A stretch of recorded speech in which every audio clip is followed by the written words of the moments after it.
Bahasa yang digunakan oleh seseorang untuk menuturkan isi hatinya bisa menyakitkan, tapi juga bisa menyembuhkan. Setidaknya inilah yang dikatakan oleh seorang penulis buku, Matthew Butt, seorang dokter yang membuat sebuah buku berjudul You Are What You Say. Dia mengatakan bahwa ada virus yang lebih berbahaya dari segala virus yang ada di dunia ini, yaitu virus linguistik. Cara kita berbahasa, cara kita bertutur, apa yang kita sampaikan, itu akan mempengaruhi orang lain. Dia mengatakan bahwa bahasa membuat seseorang itu menjadi sadar akan dirinya sendiri dan juga akan orang lain. Tapi bahasa itu juga dapat membangun sebuah kepercayaan, membangun sebuah keintiman, dan sekaligus juga bisa menumbuhkan sebuah penderitaan bila virus linguistik itu menyerang. Apa yang dimaksud dengan virus linguistik? Yaitu tutur kata, pilihan-pilihan bahasa yang kita gunakan, atau intonasi, nada-nada di dalam berbicara. Itu sesungguhnya dapat mempengaruhi orang lain, entah baik, entah buruk. Bergantung kepada apa yang dikatakan, itu baik atau buruk. Kitab suci juga mengingatkan tentang betapa berbahayanya lidah. Itu dapat melukai banyak orang, tapi juga dapat menyembuhkan banyak orang pula.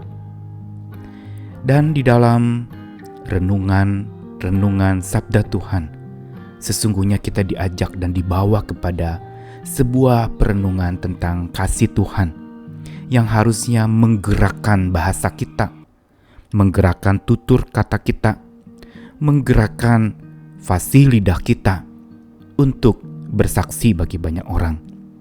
Walaupun seringkali masih ada saja orang yang bicaranya fasih tetapi tanpa kasih. Saya Nikolas Kurniawan kembali menemani di dalam Sabda Tuhan yang akan menyapa kita lagi hari ini setelah rangkaian 21 renungan yang berbicara tentang teguh berharap kepada Tuhan. Maka kali ini kita akan memasuki sebuah babak atau topik-topik seputar kasih.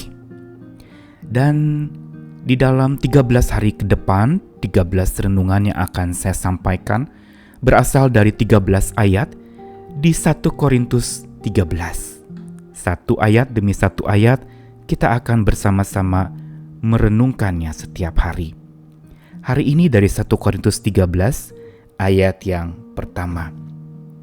Sekalipun aku dapat berkata-kata dengan semua bahasa manusia dan bahasa malaikat, tetapi jika aku tidak mempunyai kasih, aku sama dengan gong yang berkumandang dan canang yang gemerincing.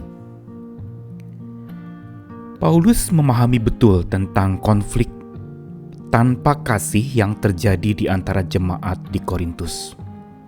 Mereka berlomba-lomba di dalam melayani, mereka berlomba-lomba di dalam mengajar dan menggunakan tutur kata mereka, untuk lalu kelompok yang satu merasa diri lebih menang dari yang lain. Tidak ada kasih di dalam kefasihan berbahasa orang-orang yang ada pada waktu itu.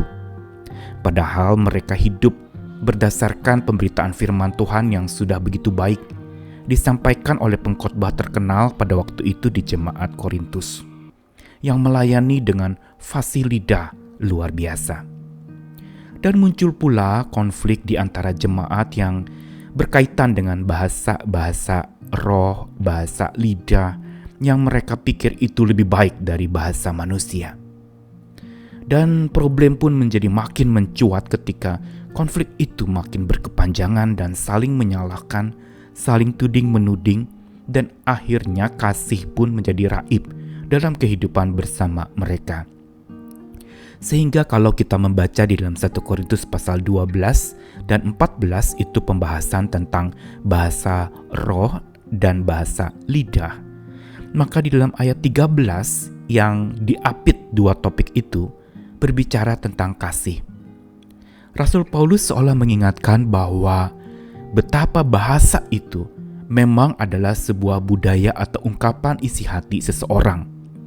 Tetapi bila itu semua diungkapkan tanpa kasih, tanpa pikir panjang, tanpa memikirkan orang yang mendengarkannya atau orang yang membacanya, maka itu akan melukai. Disinilah kita lihat apa yang diungkapkan oleh Paulus sebenarnya merupakan sebuah warning untuk setiap kita pula.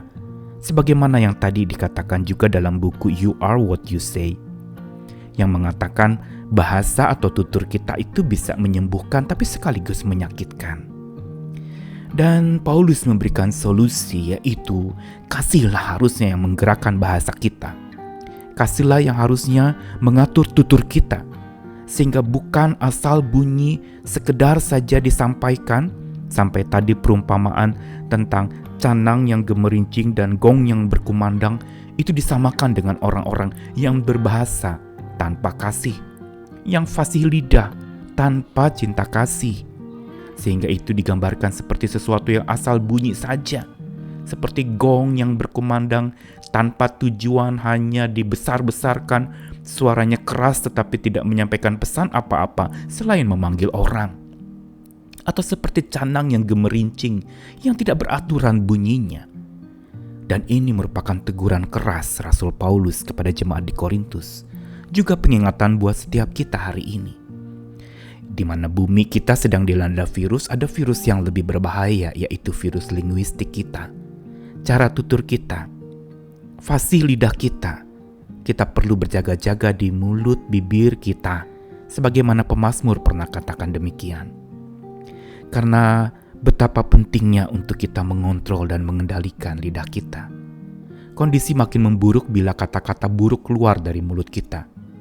Kondisi makin menjadi sulit bila kata-kata yang muncul dari mulut kita itu adalah kata-kata yang bukan berupa solusi, tetapi menjadi polusi yang mencemarkan telinga orang. Polusi yang mencemarkan mata orang waktu membaca tulisan-tulisan dari bahasa-bahasa kita, yang mencela, mencerca, atau menyakiti. Bukan menyembuhkan, tetapi malah makin bertambah-tambah orang yang sakit. Karenanya benar bahwa memang virus linguistik itu menjadi lebih berbahaya dari segala virus apapun juga. Pengingatan dan pelajaran dari firman Tuhan hari ini mau memberitahukan kepada kita tentang sebuah praktek kasih yang nyata lewat tutur kata kita. Karena sefasih apapun kita berbahasa, tanpa kasih yang menguasai bahasa kita atau tutur kita yang kita ungkapkan atau kita tuliskan, bahasa kita bisa beracun, melemahkan jiwa.